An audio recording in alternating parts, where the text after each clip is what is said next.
ವಿಜಯಪುರ ಜಿಲ್ಲೆ ತಾಳಿಕೋಟೆ ತಾಲೂಕು ಶ್ರೀ ಶಿವಶರಣ ಸಮಗಾರ ಹರಳಯ್ಯ ಸಮಾಜದ ವತಿಯಿಂದ ಹರವು ರಾತ್ರಿ ಧರಣಿ ಸತ್ಯಾಗ್ರಹವನ್ನು ಹಮ್ಮಿಕೊಂಡಿರುತ್ತದೆ.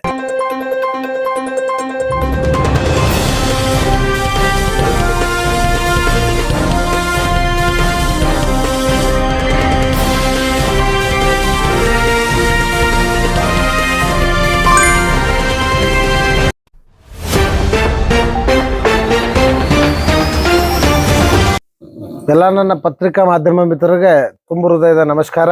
ಇವತ್ತು ನಾವು ಶಿವಶರಣ ಸಮಗಾರ ಹರಳಯ್ಯ ಸಮಾಜದ ವತಿಯಿಂದ ಏನು ಹೋರಾಟವನ್ನ ಹಮ್ಮಿಕೊಂಡಿದ್ದೇವೆ. ಇವತ್ತು ಪರಿಶಿಷ್ಟ ಜಾತಿಯಲ್ಲಿ ಸಮಗಾರ ಸಮಾಜದ ಮೇಲೆ ವಿಜಯಪುರ ಜಿಲ್ಲೆ ತಾಳಿಕೋಟೆ ತಾಲೂಕಿನಲ್ಲಿ ಏನು ಒಂದು ದೊಡ್ಡ ಅನ್ಯಾಯ ದೌರ್ಜನ್ಯ ಆಗಿದೆ, ಅದರ ವಿರುದ್ಧ ನಾವು ಕಾನೂನಿನ ನ್ಯಾಯ ಸಲುವಾಗಿ ಇವತ್ತು ನಾವು ಹೋರಾಟವನ್ನ ಮಾಡ್ತಿದ್ದೇವೆ. ಈಗಾಗಲೇ ಇಡೀ ನಾಡಿಗೆ ಗೊತ್ತಿರುವಂತ ಸುದ್ದಿ ಇದು. ಈಗಾಗಲೇ ನಮ್ಮ ದಲಿತರ ಮೇಲೆ ಒಂದು ದೌರ್ಜನ್ಯ ಆಗಿದೆ. ಸುಮಾರು 1965 ಈಗಾಗಲೇ ನಮ್ಮ ಹಿರಿಯರು ಸಮಾಜದ ಮುಖಂಡರು ಹೇಳಿದ ಹಾಗೆ 1965ರಿಂದ ಇವತ್ತಿನವರೆಗೆ ನಾವು ಏನು ನಮ್ಮ ಕುಲಕಸಬನ್ನ ನಡ್ಸ್ಕೊಂಡು ಬಂದಿದ್ದೇವೆ, ಯಾವ ಜಾಗದಲ್ಲಿ ನಾವು ಕಾರ್ಯವನ್ನ ಮಾಡ್ತಿದ್ದೇವೆ, ಇದು ನಮ್ದಲ್ಲ ಅಂತ ಹೇಳಿ ಇವತ್ತು ಅಧಿಕಾರಿಗಳ ದರ್ಪವನ್ನ ನಮ್ಮ ಮೇಲೆ ತೋರಿಸಿದ್ದಾರೆ. ಇವತ್ತು ಯಾವ ಸರ್ಕಾರ ಇದೆ, ಯಾವ ರಾಜಕಾರಣ ಇದೆ, ನಮ್ಗೆ ಯಾವ್ದು ಬೇಕಾಗಿಲ್ಲ. ಅಧಿಕಾರಿಗಳು ಯಾರ ಮಾತು ಕೇಳ್ತಿದ್ದಾರೆ, ಯಾರ ಮಾತು ಕೇಳ್ತಿಲ್ಲ, ನಮ್ಗೆ ಯಾವ್ದು ಬೇಕಾಗಿಲ್ಲ. ಆದ್ರೆ ಅಧಿಕಾರಿಗಳ ಕರ್ತವ್ಯ ಏನು, ಕಾನೂನು ಪಾಲನೆ ಮಾಡ್ಬೇಕು, ಅದು ಅಧಿಕಾರಿಯ ಧರ್ಮ. ಆದ್ರೆ ಇವತ್ತು ಮಾನ್ಯ ಪುರಸಭೆ ಮುಖ್ಯಾಧಿಕಾರಿಗಳು ತಾವು ಕಾನೂನು ಪಾಲನೆಯನ್ನ ಮಾಡ್ಲಿಲ್ಲ. ಎಲ್ಲಾ ಹೋರಾಟದ ಪ್ರತಿಗಳನ್ನ, ಮನವಿಗಳನ್ನ, ನಮ್ಮ ಹತ್ರ ಇರುವ ದಾಖಲೆಗಳನ್ನ ತಮ್ಮ ಸನ್ನಿಧಿಗೆ ನಾವು ಸಲ್ಲಿಸಿದ್ದೇವೆ. ಅದೆಲ್ಲವನ್ನ ಮೀರಿ ತಾವು ಯಾವುದೂ ಉತ್ತರವನ್ನ ಕೊಡದು ಇದರ ಮೇಲೂ ಸಹನೆಯನ್ನ ಮುಂದುವರ್ಸ್ಕೊಂಡು ಬಂದೇವಿ. ಅದಾದ್ಮೇಲೆ ಉಚ್ಚ ನ್ಯಾಯಾಲಯದ ಕಲಬುರಗಿ ಪೀಠದಿಂದ ನಮ್ಗೆ ತಡೆಯಾಜ್ಞೆಯ ಆದೇಶವನ್ನ ಬರುತ್ತಾ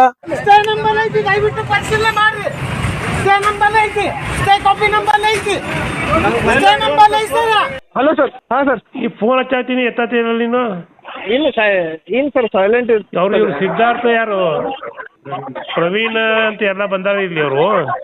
ಸರ್ ಇವತ್ತು ಅವ್ರದ್ದು ನಿಮ್ದು ಅದು ಏನ್ ಬಸ್ ಸ್ಟ್ಯಾಂಡ್ ಮುಂದಿಂದು ಲಿಡ್ಕರ್ದು ಡಬ್ಬಾಗಳಿ ತಯಾರಿಸ್ತಲ್ಲ ಸರ್, ಕೋರ್ಟ್ ಸ್ಟೇ ಆಗ್ಯದ, ಅದು ಮಾಡಕ್ ಹೋಗ್ಬೇಡ್ರಿ. ಇಲ್ಲ ಸರ್, ಸ್ಟೇ ಇಲ್ಲ ಸರ್, ಇನ್ನೂ ಬರ್ದಿಲ್ಲ ಸರ್. ಸ್ಟೇ ಹಾ ಮಾಡಕ್ ಹೋಗ್ಬೇಡ್ರಿ, ಅದು ಸ್ಟೇ ಆಗ್ಯದ ಅಂತ ಯಾರು ಮಾಡಿದಂತ ಏನೋ ಮಾಡ್ತಾ ಇದೀರಂತ ಬಂದ್ ಮಾಡ್ಸೋದು. ಇದು ಹೆಂಗ್ ಸರ್, ಯಾವ ಮಾತಿಗೆ ನೀವು ಮಾತಿಗೆ ಇಲ್ಲ, ಅಲ್ಲಿ ಡಿ ಸಿ ಅವ್ರು ಯಾವ್ದು ಇಲ್ಲ, ಕೋರ್ಟ್ದಕ್ಕೂ ಆದೇಶಕ್ಕೂ ಇಲ್ಲ, ಯಾವ್ದು ಕೇಳ್ತಾ ಇಲ್ಲ. ಹೆಂಗ್ ಸರ್ ಇವರು ಚೀಫ್ ಆಫೀಸರ್ ಸರ್ ಅಲ್ಲ ಸರ್, ನೀವು ಹೇಳಿದ ಮ್ಯಾಗ ಕಿತ್ತು ತಪ್ಪಲ್ ಸರ್. ಅವರು ನೀವು ಮೇಲಾಧಿಕಾರಿ ಅದಿರಿ ಸರ್, ಆಮೇಲೆ ಸ್ಟೇ ಅದ ಸರ್, ಕಾನೂನು ವಿರುದ್ಧವಾಗಿ ಹೋದಂಗ ಆಗ್ತದೆ ಸರ್. ದಯಮಾಡಿ ಅನ್ಯಾಯ ಆಗ್ತದೆ ಸರ್. ಈಗ ಉದ್ದೇಶಪೂರ್ವಕವಾಗಿ ತೆಗ್ದಂಗ ಆಗ್ತದೆ ಸರ್. ಹಂಗಾದ್ರೆ ಇದು ಅಂದ್ರೆ ಯಾರು ಅಧಿಕಾರಿಗಳದ್ದು ಏನು ಕಿಮ್ಮತ್ತೆ ಕೊಡಲ್ಲ ಸರ್ ಅವ್ರು ಈ ತರ ಮಾಡಿದ್ರೆ? MP ಪಾಟೀಲ್ ಅವ್ರು ಫೋನ್ ಹಚ್ಚಿ ಅಲ್ಲಿ ಹೇಳಿದ್ರಿ ಸರ್, ಕಾರಜೋಳ ಅವ್ರು ಹೇಳ್ಯಾರಿ, ಎಲ್ಲಾರು ಹೇಳ್ಯಾರ ಸರ್. ನೀವು ಹೇಳಿದ್ರಿ ಕೋರ್ಟ್ ಆರ್ಡರ್ ಆಗಿದೆ ಸರ್, ಸ್ಟೇ ಆದ್ರೂ ಮತ್ತೆ ಆದ್ರೂ ಇದು ಇಲ್ಲ.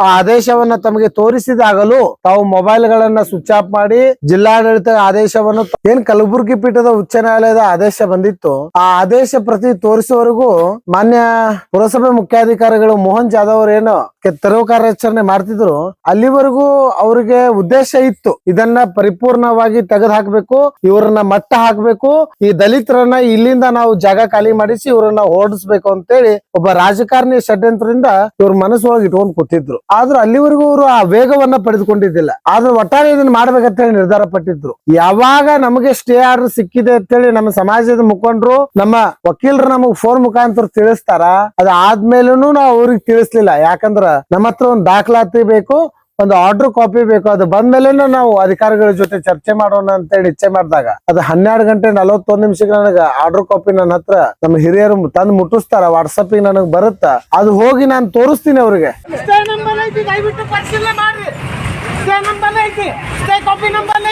ಸಾಹೇಬ್ರ, ನಮಗ ಆರ್ಡರ್ ಕಾಪಿ ಸಿಕ್ಕೈತ್ರಿ, ಸ್ಟೇ ಆರ್ಡರ್ ಬಂದೈತಿ, ದಯವಿಟ್ಟು ನೀವು ಇದನ್ನ ಪರಿಶೀಲಿಸ್ರಿ, ಜಿಲ್ಲಾಡಳಿತದ ಜೊತೆ ನೀವು ಇದನ್ನ ಮಾಹಿತಿ ಪಡ್ಕೋರಿ, ದಯವಿಟ್ಟು ಇಲ್ಲಿ ಬಡವ್ರ ಮೇಲೆ ಆಗ್ತಿರುವಂತ ಹಲ್ಲೆಗಳನ್ನ ನಿಂದಿಸ್ರಿ, ದಲಿತರ ಮೇಲೆ ಆಗ್ತಿರುವಂತ ದೌರ್ಜನ್ಯವನ್ನ ನಿಲ್ಲಿಸ್ರಿ ಅಂತೇಳಿ ನಾವು ಪರಿಪರಿಯಾಗಿ ಬೆಡ್ಕೊಂಡೇವಿ.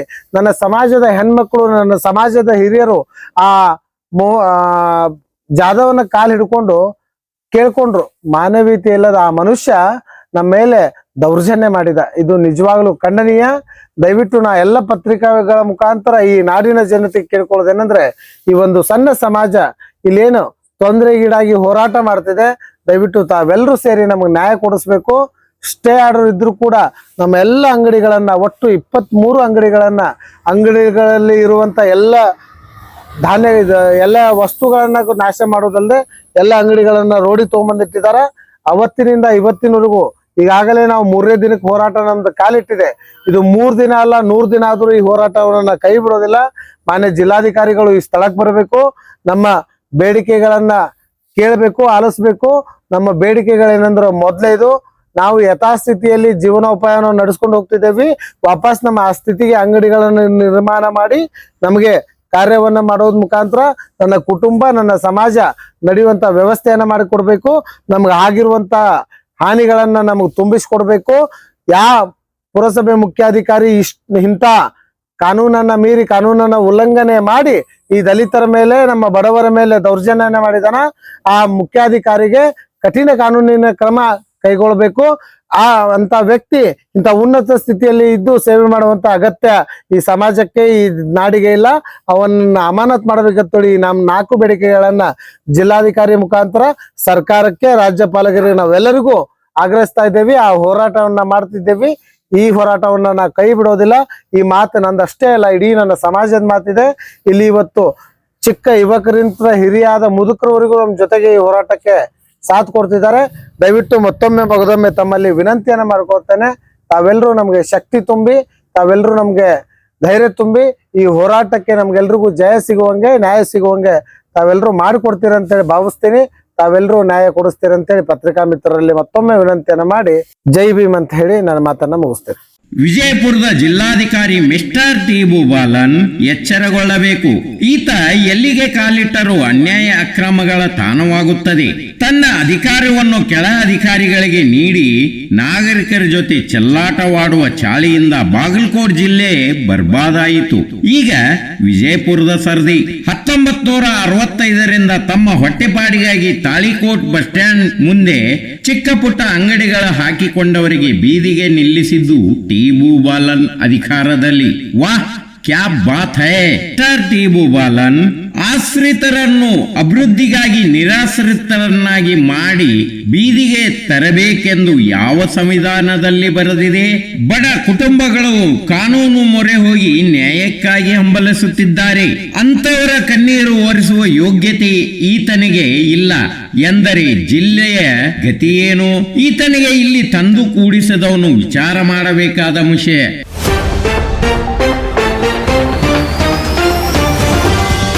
ವಿಜಯಪುರ ಜಿಲ್ಲಾಧಿಕಾರಿ ಟಿಬು ಬಾಲನ್ ರವರೇ, ತಮಗೆ ನಾಗರಿಕರ ಸೇವೆ ಮಾಡಬೇಕು ಎಂದರೆ ಸಾಕಷ್ಟು ಸಾಕ್ಷಿಗಳಿವೆ. 23 ಬಡ ಕುಟುಂಬಗಳನ್ನು ಬೀದಿಗೆ ತಂದ ಪುರಸಭೆ ಮುಖ್ಯಾಧಿಕಾರಿ ಮೋಹನ್ ಜಾಧವ್ನನ್ನು ಸರ್ಕಾರದ ಸೇವೆಯಿಂದ ಅಮಾನತ್ತು ಅಲ್ಲ, ವಜಾ ಮಾಡಿ ಸರ್ಕಾರದ ಋಣ ತೀರಿಸಿ. ಇಲ್ಲವಾದರೆ ತಾವು ಕೂಡ ಅಂಬಲಿಗಾಗಿ ಎಂದುಕೊಳ್ಳೋಣ. ಏನಂತೀರಾ? ರವಿಕುಮಾರ್ ಬಿ ಕಾಸೆ ಸಾರಥ್ಯದಲ್ಲಿ ನಮ್ಮ ದೂತ ಸಮಾಜದ ಸಮತೋಲನವನ್ನ ಕಾಯ್ದುಕೊಂಡು ಜನತೆಗೆ ನ್ಯಾಯದ ಜೊತೆ ನೆಮ್ಮದಿಯ ಬದುಕಿಗೆ ಮುಕ್ತ ಅವಕಾಶ ಕಲ್ಪಿಸುವುದು ಮಾಧ್ಯಮದ ಹೊಣೆಗಾರಿಕೆ. ಹಾದಿ ತಪ್ಪಿದ ನಾಯಕರು, ದಾರಿ ತಪ್ಪಿಸುವ ಸಾಮಾಜಿಕ ಸಮಸ್ಯೆ, ಮೇರೆ ಮೀರಿದ ಭ್ರಷ್ಟಾಚಾರ, ಬಡ ಮಧ್ಯಮ ಜನರ ಮೇಲಾಗುವ ಹಲ್ಲೆ, ಅಧಿಕಾರಿಗಳ ಜನಪ್ರತಿನಿಧಿಗಳ ಅಕ್ರಮ ಸಂಪತ್ತಿನ ಮಾಹಿತಿಯೊಂದಿಗೆ ನೇರ ಸುದ್ದಿ ಮಾಧ್ಯಮವಾಗಿ ಸೌರಭ ನ್ಯೂಸ್. ದಿಟ್ಟ ವರದಿಗಳೊಂದಿಗೆ ನಮ್ಮ ದೂತ ನ್ಯೂಸ್. ನಿರಂತರವಾಗಿ ದೂತ 24x7 ನ್ಯೂಸ್.